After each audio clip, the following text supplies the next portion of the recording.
we've talked about business, Brooke.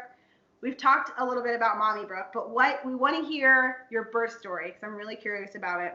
Yeah. If you don't mind, what parts you don't, whatever you feel comfortable sharing of it, obviously. But I'm sure your mom has asked you a lot about your story. Yes, mainly I share my story a lot because if you followed me for a long time, a lot's happened. So I'll try to give you the not so long version so we're not here too long, but I would love to share my story. So little backstory, we had a great pregnancy. I was one of those moms that like didn't have any complications. I love being pregnant. I'm sorry. Most moms hate hearing that. We were planning a home birth. She's working out. I remember, I watched. I love it. I had a great pregnancy. I loved it. It was such a great journey. We were planning a home birth because everything was just going so smoothly, and home birth was a great option for us. We did a lot of research about it and worked with a midwife, and everything was smooth. Up until 37 weeks, our midwife noticed an irregular heartbeat on our daughter out of nowhere. And of course, you know, that like nothing worse than hearing something wrong with your unborn child, any child, your child at any stage of life, anything that's wrong with your child, that's like, oh my gosh, it's like the worst feeling. So it was around like 5:30 or 6 at night on a Friday. And she's like, you know, I think you should try to get in and maybe let's get a scan done and make sure everything's looking okay in there. And I'm like, oh my gosh, losing my mind. She actually sent us to her friend who works out of a chiropractic office. And we went to this person at like 9 o'clock at night and had a scan done. Just to make sure like her heart looked okay and everything was looking normal. Because typically with a home birth, you don't go for like very many scans. I think I had done maybe 2 or 3 in my whole entire pregnancy because everything had been so quote unquote normal. So I went and got the scan done, and the lady's, you know, rubbing the stuff on my belly, and she goes, did anyone tell you that your baby's breech? And I was like, no. What? I mean, out of nowhere. In the beginning, my baby was breech, but if you're pregnant, many of you will know, like your baby will move all around throughout pregnancy up until they get towards the end, they kind of get positioned. Yeah, they, head down and they get locked into position. My midwife had been feeling her and she felt head down. Like I had thought she was head down. Long story short, she was breech. We found out on a Friday. I did everything in my power to try to flip her because I had this ideal natural home birth that I had been planning. As you can imagine, a breech baby is not ideal for a normal birth. Okay. So I tried acupuncture. I was doing chiropractic. Did you do the inversion? I forget what it's called. I did inversions. I was laying on an ironing board on our couch twice a day for 20 minutes. I did this moxibustion thing where you like light this weird thing and you put it on your toes. I mean, I'm talking like woo-woo. I did all the woo-woo things. I was like, whatever I can do to flip this baby.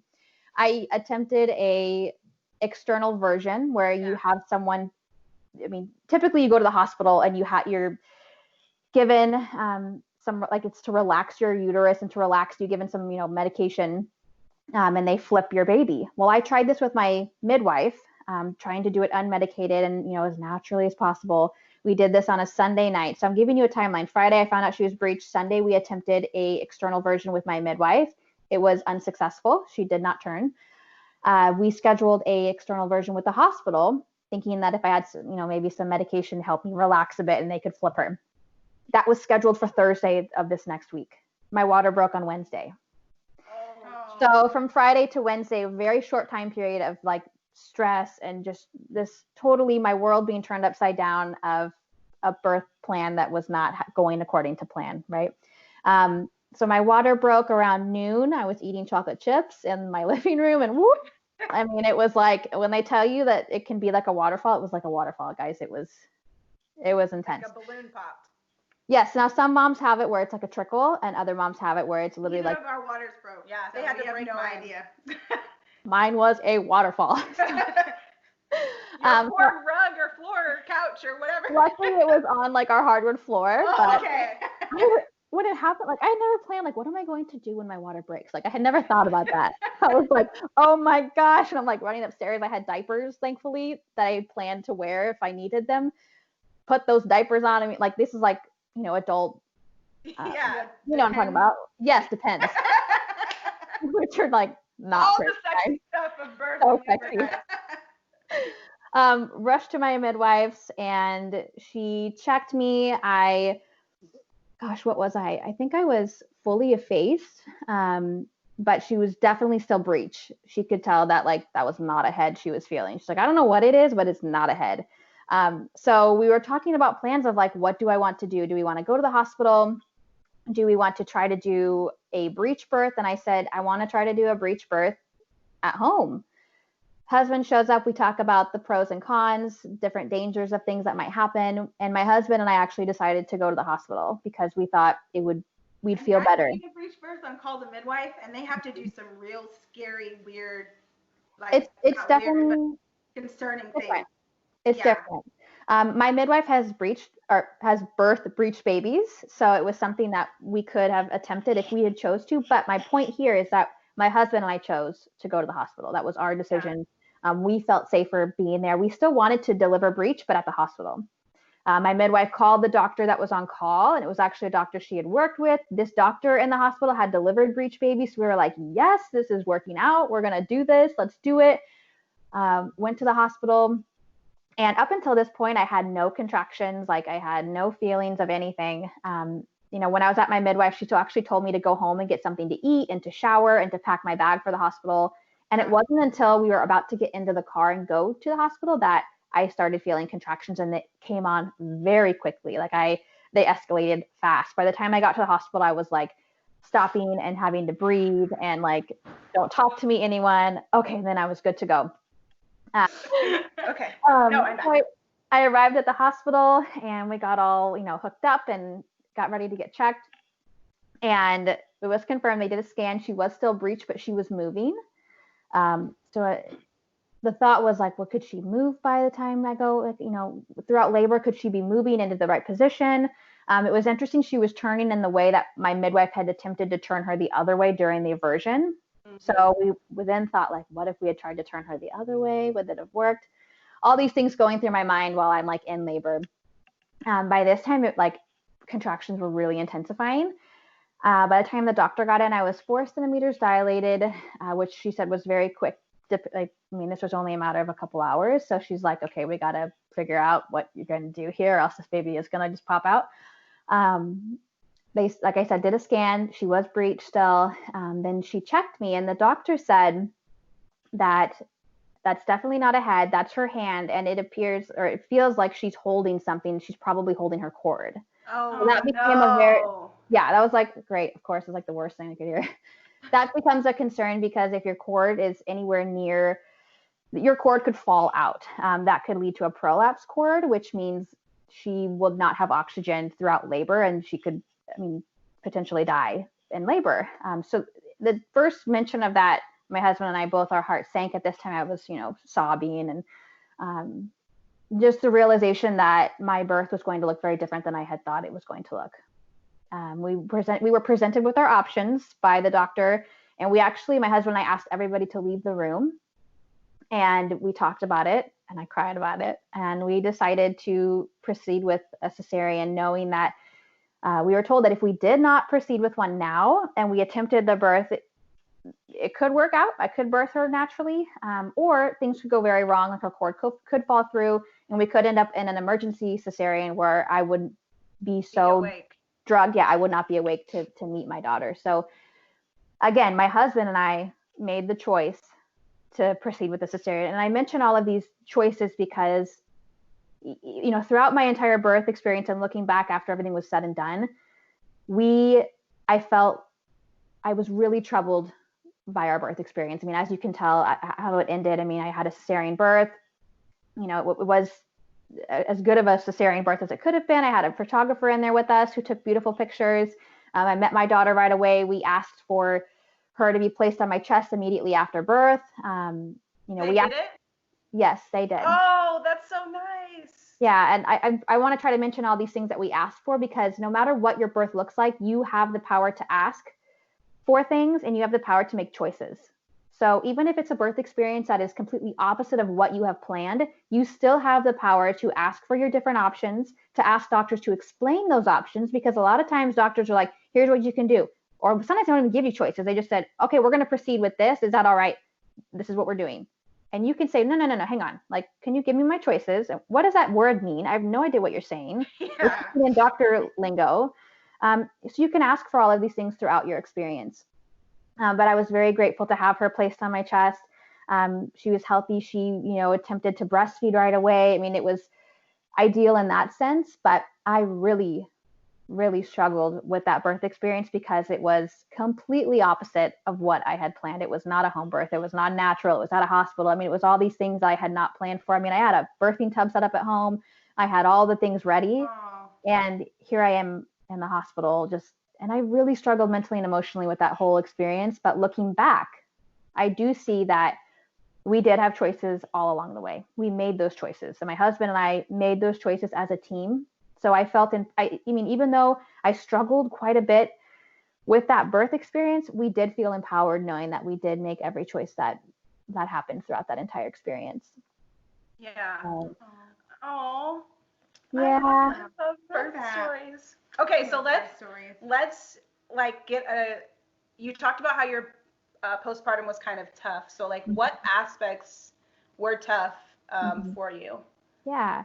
I think it all started because my birth experience was not what I had planned. So I struggled greatly with feeling guilt, with feeling shame, feeling like my body failed me, feeling like I couldn't do what was natural. When I was trying to flip my baby over the course of a few days, my midwife had given me this beautiful drawing of a baby and like the uterus and the baby's in the perfect position. It was this gorgeous drawing. And I kept it with me for those entire, whatever it was, 5 days. And I was fixated on it, looking at this baby in the perfect position, ready to be born naturally through this beautiful like uterus. And it was just gorgeous. And after my birth, I would look at that and I would feel such guilt because I couldn't do that. My story wasn't like that. My baby wasn't normal. My birth wasn't normal. I failed. So I really struggled mentally and emotionally with our birth experience at first because I felt like a failure. Yeah.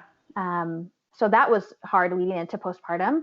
But then I experienced just physically, like I didn't know what a cesarean birth would be like and how I would heal from that and how difficult it would be just struggling physically. So I struggled with that aspect of it. And then having this, scar and this surgery that I had never had surgery before. So that was like a whole nother, like, whoa, I had this big thing happen to my body that I was not prepared for. So really most of my struggles throughout postpartum were mentally and emotionally. Like I said, I had not planned for it. I had not prepared. My birth experience was crazy. So I really struggled with that. I think looking back, it was about a year into my postpartum experience that I thought, I think I had some postpartum depression going on. I undiagnosed. I didn't think I needed help. I didn't talk to anyone, but it was about a year after our birth where I told my husband, I think something's going on. I think I should probably talk to someone. And it's taken me 2.5 years to finally start talking to someone. Yeah, there's a lot of different things like with postpartum. And I mean, people talk about postpartum depression a lot, but there's also like postpartum anxiety, which people deal with, and like just like different things that people think like you plan so much for the baby to be born, and then when they're born, it's like, okay, but there's so many things. I think it's funny because they tell you plan for the birth. Between birth and I would say like a year, people don't really talk about that year. And it's probably fair because most people they probably don't with the baby and but they probably don't remember. Like if you're talking to like our mom, like what were we like between birth and one?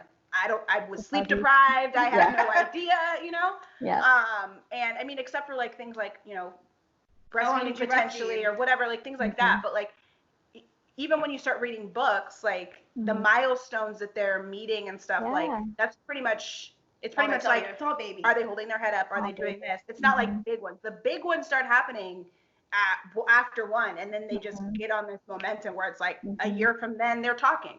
Or if you have a little girl, they may have started talking at like 18 months or something, but like, and then they're in school, and then it's just like, it just goes really fast. So I feel like it's just important that like, especially like you said, postpartum being more like a year process, which is why the Canadians, and we have a couple of people that we know are Canadians that listen to our podcast, they get a whole year. Yeah. We get 6 weeks. I went to school. I went back to work 6 weeks to the day of giving birth to my son. I was in Vegas 6 weeks after Landon was born. For our friends got engaged in Vegas. Oh my God. Cried in the hotel. I was like, the second day we were there, I was in tears in the hotel room, crying, looking through like photos and like of his birth. I was a hot mess. That I was like, and I didn't expect to be upset. Yeah. But I was like really.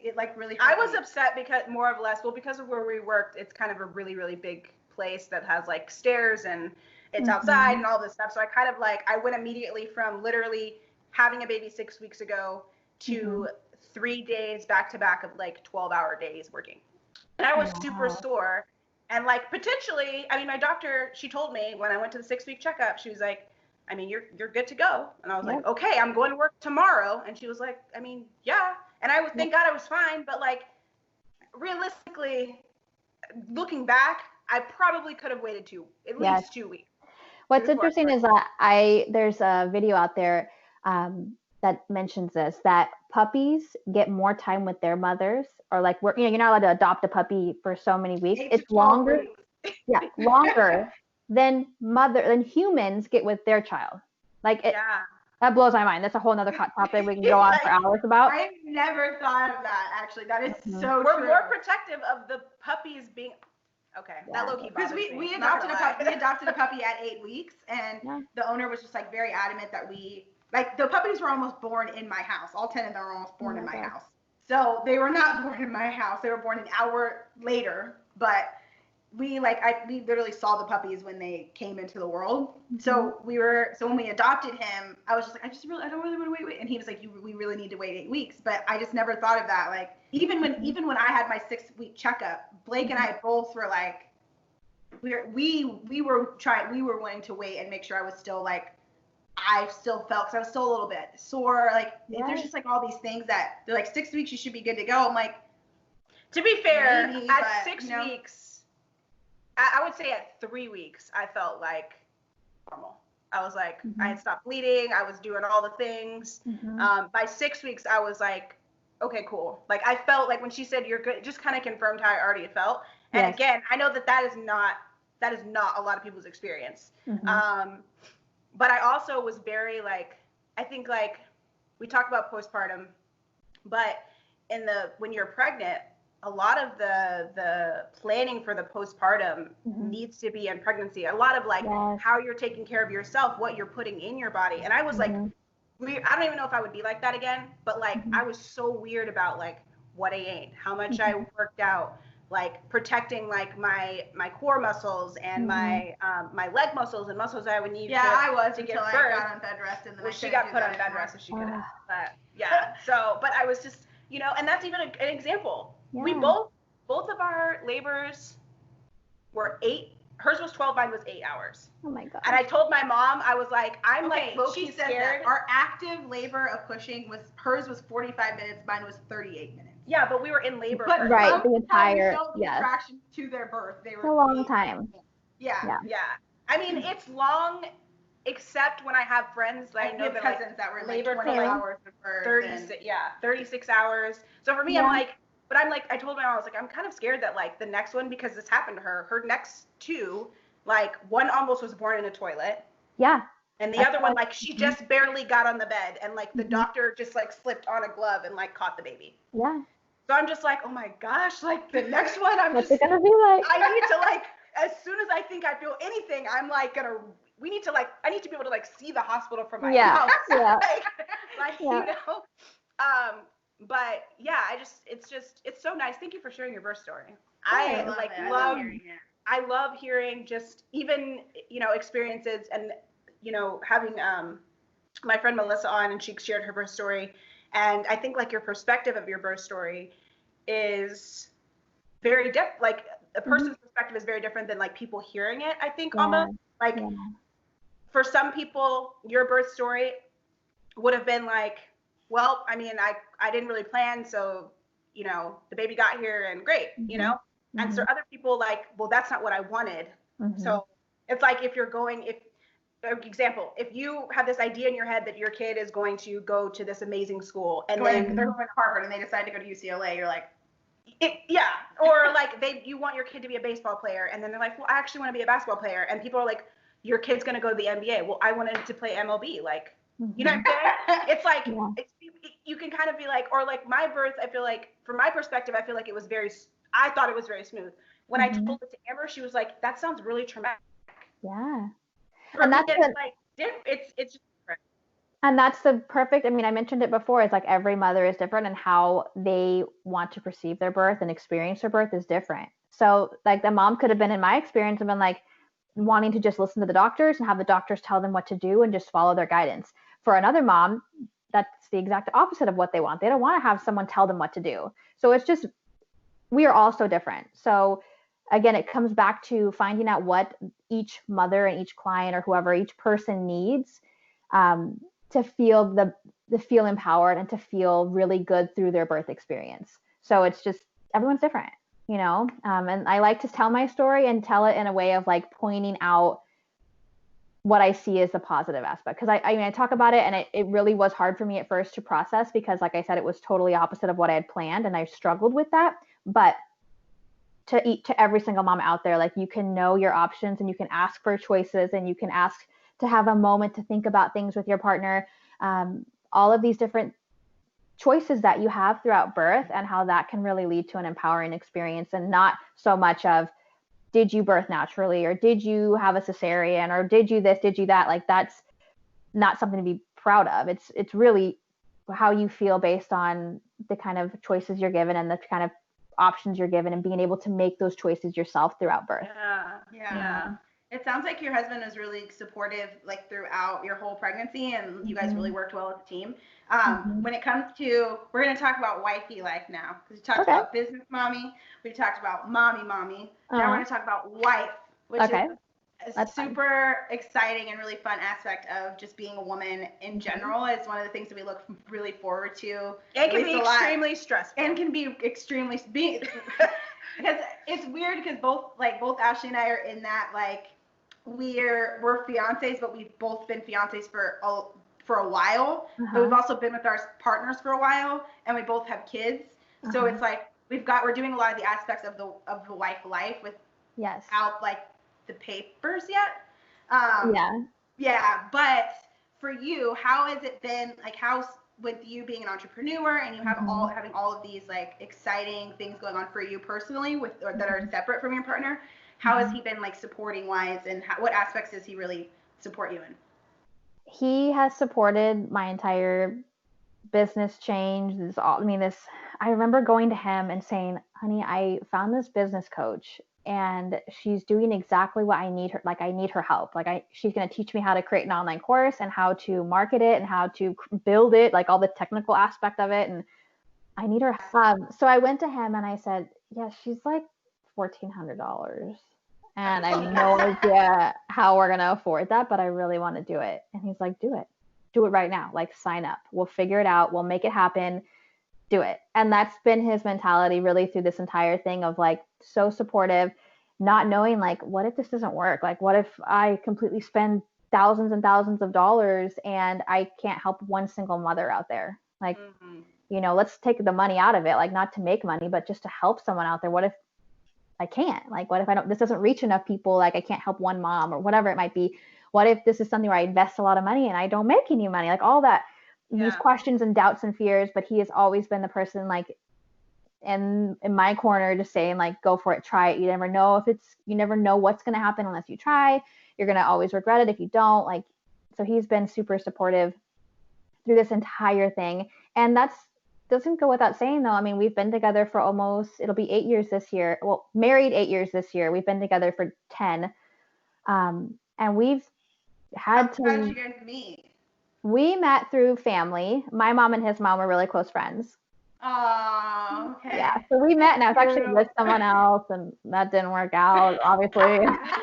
And we just kept as like friends and we're talking and I broke up with this other loser I was with and my husband now posted a status on Facebook that was like, if anyone just broke up with their boyfriend, I won't say his name, they should text me or call me, whatever it was. And like, that was for me, like, so funny. He used Facebook to like hit on me. I don't know. It was so cute.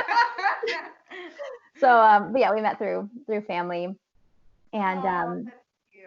we've grown a lot, over the years, and just learning to live with another person and be a partner with another person, and like how to work as a team and how to work with communication and going through your 20s. Yes, and like working with different love languages. Like he is a totally separate, different love language than I am. Like, what are your love languages? I am acts of service and gifts, all the way, and he is physical touch and quality time. Affirmation. Oh. I swear. I feel like every man is physical touch. I mean, makes sense. Yeah. Like most men I know. Okay, so the second one like variable. But most men I know are physical touch, and most women I know are acts of service, especially if they're moms. Like those are the two separate ones. And then the second one, Derek is I'm words of affirmation and acts of service, and Derek is words of affirmation. He could care less if I ever washed a sock for him. Like he does not care. I don't even know what the second one is. I just know words of affirmation and physical touch. Those are his two. So like we kind of meet sort of, but like, yeah, but physical touch for me is like the last one. Like I don't even think I got a percentage. Like it's on the bottom. Yep. Like so far on the bottom. Which is that I feel honestly, so as a person that's also has a significant other that there is just physical touch and it's low on your list. Right. How have you guys made that like? Because I've learned that that takes a lot of communication because because it doesn't. This is plenty of physical touch to me. Like we're sitting close enough to me that I feel like this is touch. We're good. Touching. That is fine. Yeah. It is completely opposite for Blake and Derek, which is funny because I think they think it's something that they bond over. That Ashley and I have this thing about like we don't like to be cuddled when we sleep, and we like I have to remember that those are things that he enjoys and that he needs, even if I don't need it to peak. I need him to like acknowledge that I've done something that like contributed to the household. Because like the most hurtful thing in the world, if ever he says like, well, you just haven't done, but I'm like, yes, actually I have done that. Yeah. I do the dishes 5 days in a row. Thank you. Yep. We did the dishes this one night. Yes. So like stuff like that. But I like when he like, if he thinks through something before he does it, that's the thing that it can't just be like, it can't be something simple. It has to be something specific to me. Gotcha. Which just makes a whole like, that's like a lot to ask somebody. Like you really need to make your actions. Not only do you have to do things for him, but you have to make them real specific to me. Yeah. But for him, I feel like I have learned to kind of just up the things that I do so that they match what he needs. So how have you guys like processed that and learned to communicate that? 10 years together, and learned a lot. Well, I mean, in the beginning, we struggled with that, with feeling like we each weren't getting the love that we needed. Like I clearly like wasn't physical enough, and I wasn't getting the service enough, or whatever. It's like, so we weren't feeling loved in the ways that we needed to feel loved, and I think we both realized that, and we both communicated about it. So we talked. I mean, our communication has grown so much over the years of like, if something's bothering us, we know we have to talk about it and talk through it and work together as a team. In the beginning, we weren't a team. We were like Team Brooke and Team Jordan. My husband's Jordan. And we functioned like that, and we lived together, right? So then it's like really making an effort to realize like you both have to work as a team. Like you're on the same team. Like what I'm doing benefits him. What he's doing will benefit me. And like, what can we do for each other, rather than like thinking everything's being done to you or not done for you. And thinking of like that single solo mindset. Yeah. So really trying to remember like he wants the best for me and I want the best for him. And what can we do to get there? So we've talked a lot. We've had arguments. Like any couple, any normal couple, like we've gone through those ups and downs. And I know, I could tell, like I know I'm not physical enough, like, and he is physical in ways that this isn't just sexually, like this is like, if he comes up and like, wants to touch me or hold me or hug me or hold my hand, like even holding hands is like a big thing for him. So like for me, it's like remembering that like, oh, ding, ding, ding, like, hello, I need to hold his hand right now. Like that's such a simple thing, I used to, this is so funny, but like, I'm going to share this story. Like I don't even know if he's gonna be okay with me sharing it, but I'm gonna share it. So for years, like he's always like come up on he'll like grab my butt or like touch my butt, or nothing like crazy. Always. Okay? And it used to drive me insane. Like it would like put me in such a bad mood. And I had to come to the realization one day of like, why do I care? Like it's not hurting me. It's not like it's not even like a sexual thing where I don't want. It's not like it's like not consensual or something. It's like it's the most harmless thing he could do. And he's just showing me love. That's him showing me love. Yeah. And now he does it, and I love it. Like it's just I know he's loving on me. I remember so I had, when my son was born, the idea of somebody after holding a baby all day, the idea of someone touching me was very like, normal. I just please like go away. So I have that concern of like, I already know that that's his love language. So the idea of he and I bringing a child into this world and then me potentially having those same feelings, it's like, I've kind of been like preparing him, like I get touched out already. If I'm holding a baby all day, I'm probably going to be more touched out than normal. So like but I've also, knowing that about myself, I've kind of like, you have to make it an intention to like, okay, when I see him in the morning, I need to make an intention to hug him, touch him, kiss him. Like this morning, just this morning, Derek gets up before me because he's a morning person, and Phoenix gets up before God in the morning, so they get up together. If Phoenix wanted to, he literally waits just until he sees the sun, and then he gets up. Because we told him, you cannot come in our room until the sun is up. So when the sun comes up, he's like, the sun is up, let's go. And I'm like, y'all go. Oh my gosh. So I sleep in probably, I mean, they get up at like 6, they got up at 6:15 this morning. I slept in until like 8:45 or something. Good so Derek comes in, yes, we have a system, okay? We have schedules of like Derek does bedtime on Wednesday and Saturday and Sunday, and I do bedtime all the other times. And he takes him to school. Like we have a system. Okay. But I was going to say, so this morning he comes in, and Phoenix comes in throughout the morning and is like, sees if I'm awake. And if I'm not, he like shuts the door, which realistically I'm awake. I'm just like pretending like I'm not awake because I'm not ready to get up. So he'll be like, Mom, are you awake? And I'm like, no. And he's like, okay. And he shuts the door. So the third time he comes in, Derek comes in, he's like, oh, you're awake. And he like jumps on the bed. I like barely have rubbed the sleep out of my eyes.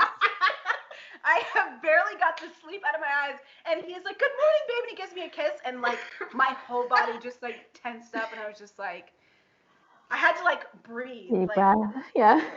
Like, good morning. And he was like, okay, we'll see you in a little bit. And he left. And I was just like, mornings are already hard for me. And then that much, I just can't. I barely want to talk in the morning, let alone like just be like. When I lived by myself, I swear I would go. I would hours. Just go hours without talking to anybody. I know. And I was just and so not only having like it's an adjustment with your partner, but with your but now my son. Wait until your daughter starts. She's probably talking, but like 4-year-olds don't freaking stop talking. Landon starts talking. As soon as he gets up in the morning, he's just talking. But I just love to.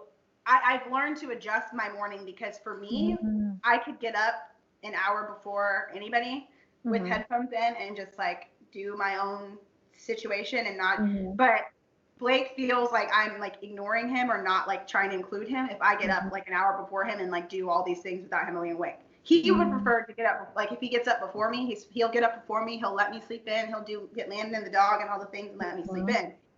But once I'm awake, he like wants to be up and awake with me. Yeah. Which is sweet and fine. So I have to choose to take my time of like doing an hour of yoga or something. I tend to take it on the end of the day instead of the morning. Gotcha. Yeah. Because Landon, I am blessed to have a son that has been sleeping through the night. Since he came out. Like I had at 4 months old, he was sleeping like 6 hours a night. Oh my son he now sleeps 12 hours a night. He goes down at 7, he wakes up at 7 or 8 or 9 or whatever. Phoenix just barely started sleeping in his bed the whole night when COVID started. Well, we have to we're gonna have this transition of like taking the door off the crib and whatever, and like so that'll be a new thing. So I'm enjoying the sleep while I have it because I know it's gonna change. Okay, so we need to get to. We have one more question, and then we're going to I have one last question. I swear we're going to be on here for freaking the rest of the day talking to you about everything. Well, it's so easy to talk to you guys. I love it. Thank you. Good. We like talking, but I really like to hear about what's going on with you. So, okay. So the last question is about you, about you and Jordan. What are your parenting styles? And so, like, if you guys were together for a long time before you were parents. So what are your parenting styles, and like in what ways are you different? What ways are you the same? That's a really good question. So before I even talk about our parenting styles, I think it's really important to mention for anyone who's like a new mom or, you know, maybe you're pregnant or whatever, we are all figuring this out for the first time. Like there is no manual for how to parent or how to mother or whatever. So it's like such a journey. Like you're learning not only how to be a mother for yourself, but like how to be parents, how to work together as parents. Like it has been a freaking journey. And our daughter's only 2.5, right? So I think it's important to just like step back and realize that like you're not going to have it all figured out. Like we definitely don't have it all figured out. And we're just day by day, moment by moment, like just learning as we go. We are very similar in a lot of ways for our parenting styles. I mean, I think that kind of comes from like, I married the guy, like I like who he is, how he is, what he does, right? Like we mesh, we work well together. So we have a lot of things are the same. We have a lot of the same like mentality of like giving her space, letting her learn, but we're also kind of like both. I'm a little more, okay, how are we different? Let's start there. So I'm a little more nervous, overly paranoid, like, is she going to fall? Oh, is she going to hit the table? Oh my gosh. Is everything padded? Is everything baby gates? Like I'm like that. Okay. He's a little more relaxed and like, she's fine. Like let her climb up on the couch. Like let her do the thing. Like she's going to learn. This is how she learns. So I struggle with like calming down. Lick the stroller or lick the... Yeah. I'm like, did you take the sanitizer wipe and wipe it down? No. Yeah. What? Like, okay. So we're different in that way. I'm a little more sensitive. My daughter's very sensitive. My husband's not. So that's something that we kind of have that's different. And there's benefits and downfalls to both of that. You know, I think having parents that are on two sides of the spectrum will be really helpful for her so that she's not overly sensitive or, you know, not too tough and rough and tough. And she can kind of have the best of both worlds to help her face the world that's around us. But really my husband and I mean, like I said, like we work together well as a team. Like, you know, we have the same like goals and drive and supporting one another, the way we speak to each other, how we view like health and wellness and fitness. I think we have a lot of the same like morals and things like that. So that kind of comes out in our parenting styles of how we've been raising our daughter. So yeah, Derek's definitely more the paranoid one. Like the other day, yesterday, we were taking a bike ride. Phoenix wanted to go for a bike ride. And I'm just like, you know, casually walking, like I give him a distance where I can see him and whatever, and he just runs, right? Because I'm not gonna like, unless I'm going for a run with him, I'm not gonna be running like next to my son biking. Yeah. So I'm like, I give him a good distance, and like if he gets over, I'm like, hey, slow down a little bit, whatever. And so looking at my phone, we're doing something on my phone, and Derek's next to me, and Phoenix goes up to the crosswalk. Well, I've done enough bike rides to know he's going to stop at the crosswalk. Okay. And Derek sees a car coming, so he runs up to him and he like does the shield, like pushes the bike back, and I'm looking at him like, and he was like, I know, it was dramatic, and I'm like, that was a bit dramatic. Like he wasn't, and Phoenix looks at him, he was like, I wasn't gonna turn, and I was like, yeah, he was gonna stop, babe. He's not gonna just drive in the middle of the street. Like he's 4, not 1.5.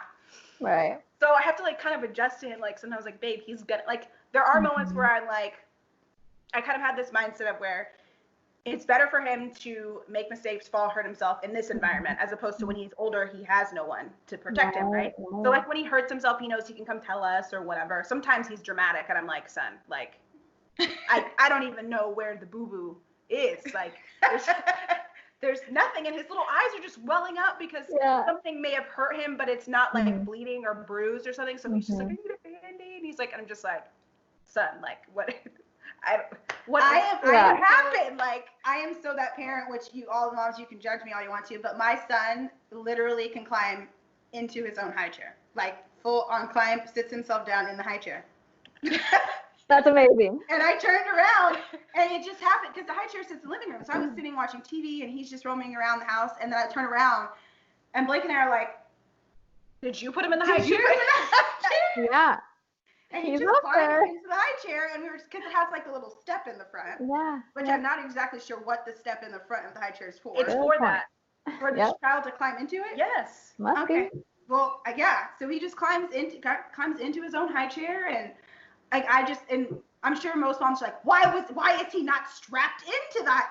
Because he is fine. He just sits in the high chair. Because I know my kid. Yes, I know my child. If I thought that he was going to climb out and fall out of the height, then he'd be strapped in all day, every day. But he's just not that kid. Yeah. He's not that kid that like I won't come into the worst is I come into the living room and seen him on the dining room table. And I'm like, how did you even get on the how did you get to the dining? And it's almost like this weird thing of being impressed and like, oh my gosh, you can get on the dining room. And also like, now you cannot do that anymore. Like he has started taking, he has a little, it's kind of his timeout chair. It wasn't bought for that. Mm-hmm. But he has a beanbag chair that he likes to lay in, and then he also has like this regular like green chair, which is his timeout chair.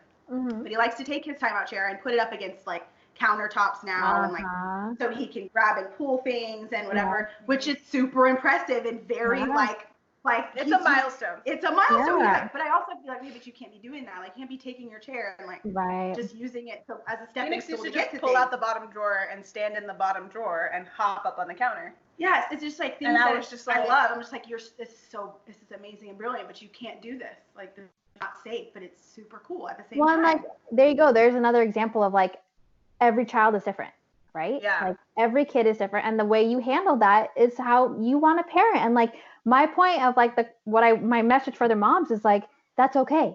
Like that is okay. I don't need to parent like you. You don't need to parent like me. Like we can do what feels right for us, and to trust our own like mom instinct, because that's so important and real. Like mom instinct is real, and to just tap into that and realize like you don't have to be like me. You don't have to be like you guys. Like you can be yourself and parent how you want, and notice that like my daughter will not climb on anything because like that's just, she's shy and she just doesn't, she's timid, like she doesn't want to, she will not climb the dining room table. Like that's just not the kid she is. I'm like, that's okay, you know, and like knowing that like we're all unique, that's just a great example of my quote I said tomorrow you will see her on tomorrow top she's of going to be on the dining room table.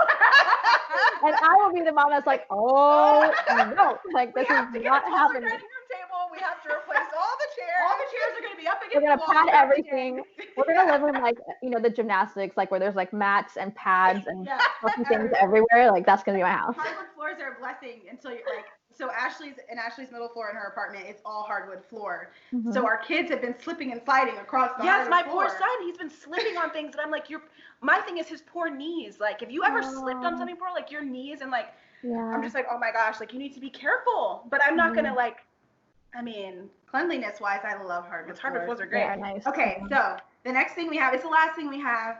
Okay. We have had such a great talked your ear. It's been great. It's been so great. Props to Jordan for being able to, for wrangling. Oh no, what's happening now? Is she coming to say hi? My daughter is delivering me coffee. I love you. Thank you, honey. Hi, Henley. I love you. Oh my gosh, so nice. Being a mom is the best. Yes.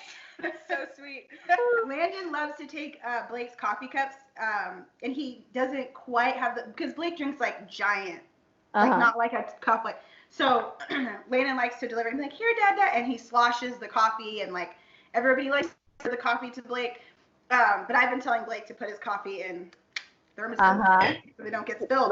Yep. And they don't stick their hands in it. Yes, that's my least favorite thing is Landon sticking his hand inside my water or my tea or whatever. Okay, so we're gonna do. We did this with our last guest. I think it's gonna be something we do with all of our guests. Oh yeah, for sure. Back in the day, like a long time ago, the show's not even on. Inside the Actors Studio had questions that he asked at the end of every single episode. They're rapid fire questions. Oh no. They're rapid fire questions, so you just answer the answer that comes like off to your mind. Comes straight to your mind. Okay, there's only 10. I'm so bad at this. Okay. Okay. Are you ready? I don't know. We'll find out. Okay. Okay, go. What is your favorite word? Empower. What is your least favorite word? I want to say hate. That's the first thing that came to mind. What turns you on? Ooh, acts of service. Yes. What turns you off? almost said physical touch. No, that's not true. I do like touch. I don't know. Bad breath. Does that count? That's a good one. What sound or noise do you love? Oh, the coffee maker, or like a fire, like the ocean. Like there's a lot of things like that. I don't know. What sound or noise do you hate? Ooh. Like anything with like picking. This is so gross. I shouldn't even say this. My husband does CrossFit, so he gets calluses on his hands, and sometimes he'll pick the calluses off, and I just can't handle that sound. Blake likes to pop pimples and stuff like that. Oh, mine too. My husband loves that. Mm-hmm. So gross. What is your favorite curse word? Oh, damn it. And my daughter started saying it, so I'm really trying not to say it. It's not bad of a word, I guess, but yeah. My son doesn't curse, but he's like, Mommy, you shouldn't say that word. And I'm like, so good. It's adorable. The guilt you get from like, it's I know. Like, I apologize to him. Like when I curse, I'm like, sorry, Phoenix. Like I just naturally do it now. It's just so weird. What profession other than your own would you like to attempt? I'm kind of trying to attempt it, getting into birth work. Yeah, because that's like not your original career, right? Yeah. I mean, I went to school for graphic design, and here I am like moving towards birth and postpartum world. So yeah, we'll see what happens with that. What profession would you not like to do? Oh, anything with math. Anything with math? Anything, yeah, with math or science. Don't you do math and graphic design? No, calculator all the way. No. Okay. I was like, I'm pretty sure there's shapes and geometry involved. No, I'm just all about the calculator. And I'm sure there's like a, I'm trying to say apps, but it's not an app, but like a computer system. Yes, it's a software that we use that does the math. Life. Yeah. Okay, if heaven exists, what would you like to hear God say when you arrive at the pearly gates? Oh, that my grandpa's there. Aww. Oh, that was a good question. Yay! It wasn't that bad. No, they're not. That was good. No, that was wonderful. That was fun. Other questions. Okay, so where can our followers, our listeners find you? Yeah, so you mentioned my website earlier, www.theempoweringmama.com. I am the most active on Instagram, so you can find me at The Empowering Mama. If you go to my website, which is also linked on my Instagram, I have lots of like free guides. So if anyone's pregnant or expecting or knows someone who is, I have how to thrive with your baby after birth. I have a hospital bag checklist. So like what the heck do I pack for the hospital? Because when I went into labor, I didn't have a hospital bag packed. So now I know. But yeah, lots of free stuff on there. You can find my course. And then I'm the most active on Instagram. I would love to connect with all of your listeners. Yeah, we'll put all the links in the description box if you're watching on YouTube or if you're listening, and then the show notes if you're watching on YouTube. And you also have one, so Brooke also has one more Instagram called Naturally in the Home, right? Yeah, now this is just like for fun. This is a side hobby. I just started that Instagram. Yeah, Naturally in the Home, just trying to find alternatives for healthier, non-toxic, natural items that you can use in the home and on your body. It's been something I've been really passionate about, especially when I got pregnant. I was like, this product isn't good for my baby, and I'm putting it all over my skin, which absorbs into my body and affects my hormones and my baby. So yeah, that's kind of a fun account that I started. Yeah, I told you I saw all the things. I got really into that because one time my son, when he was crawling, he got into the cabinet, like the under sink cabinet with all the chemicals in it. Right. And I had kind of been like transitioning over to like having all natural, non-toxic chemicals. Like my kind of guide is like, if you look on the back and it doesn't have a poison control warning on it, probably buy it. That's awesome. Yes. Because that means that if your kid or your dog or something ingests it, or like for me, like the biggest thing is like, I literally just had to start using bleach again because I'm like, breathing in bleach is just like so bad for your lungs and but it does do the job. And I know you can use like there's other things you can use, but we just started using bleach again. But I have a lot more natural things because my son one time he got underneath it and he drank the dish soap. Now, I didn't swallow it because if you ever drink dish soap, it doesn't freaking taste good. It tastes nasty. So he like spit it out and he just had like, it was like wet around his mouth. Like, and I picked him up and I was like, what is it? And I smelled his breath and it was the smell like the lemon dish soap. And I was like, oh my gosh. I called my mom. I was like, do I need to call poison control? Is he going to be okay? And she was like, okay, well, first of all, he probably didn't swallow it because it's dish soap and it tastes nasty. And I was like, okay. And so I like washed his mouth out. And ever since then, I was like, I need to invest in stuff that's like, I'm less paranoid about it now, again, because my son is like aware of the things that aren't safe, like he can and can't touch or whatever. But even for me still, just like buying like Mrs. Meyer's products or Seventh Generation or like those kind of products, like I'm really kind of intentional. And also when you're those. pregnant, you can't, like they say, like Blake was really weird about me cleaning stuff because the chemicals, certain chemicals, cleaning products. So that's another thing too, when you're pregnant or after postpartum with your baby, especially when your baby's crawling, if you have hardwood floors. We were weird about I literally Googled, I remember this, Blake and I kept, every time we cleaned the floor, like found something, we would be Googling, can we clean the floor with this? Because Landon's crawling.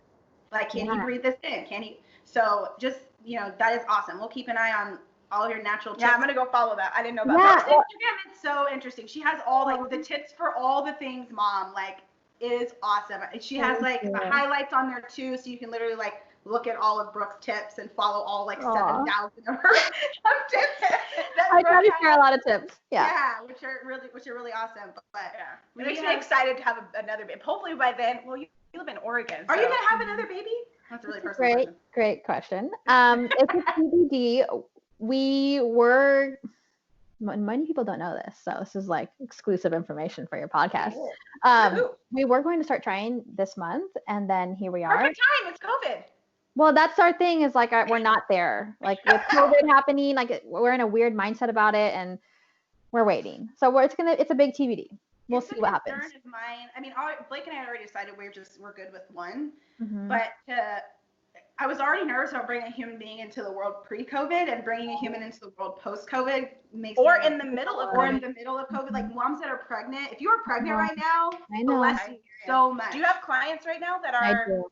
Oh man, the thing. A lot of what we talk about right now is like how to plan and prepare for postpartum in a COVID world.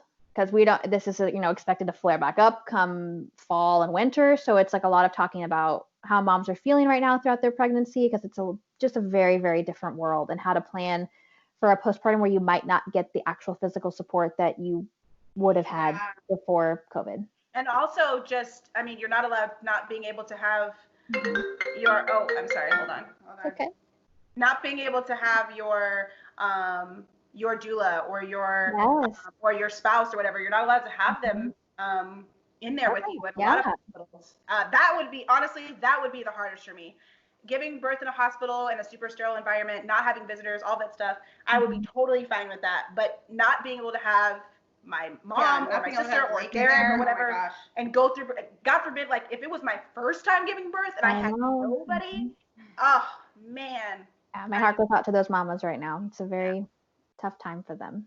Yeah. Well, we're really excited. It's great talking to you. I've been so This was like an easy conversation. This has been the best. I love it. It's been so much fun. Thank you to all the moms that are going to listen just because you saw Brooke. We appreciate you guys. Hopefully you got to learn. If you haven't really had that one-on-one, like personal getting to know Brooke conversation, you got to know a little bit more about her. And those are friends of ours and everyone that follows us. Please go follow Brooke on all of her socials, and also make sure that if you're recommend her to a mom. Yes, if you have a mom that, especially right now, like all the moms can use all the support. So definitely coming up in this new phase of life in the world that we're going to be in, they're going to definitely need that support. So definitely do that. Also, if you're listening, we've had more listeners than we have had followers on our YouTube. So if you're watching on YouTube, follow, subscribe, hit the bell. Yes. Hit the bell on our YouTube. Please feel free to comment, like, share, all the things, because we love hearing from you guys. And this has been great. We love you guys. Yeah. Thank you so much for listening. Thanks, Brooke. Thank you, Brooke. I kind of want to have you back, but I don't even know what we were talking about. But we could have you back. I'm sure we can find something. Yes. I'm down.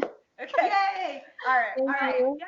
We will see you guys later. And bye, Brooke. Bye. Bye. Thank you so much. Bye. Thank you.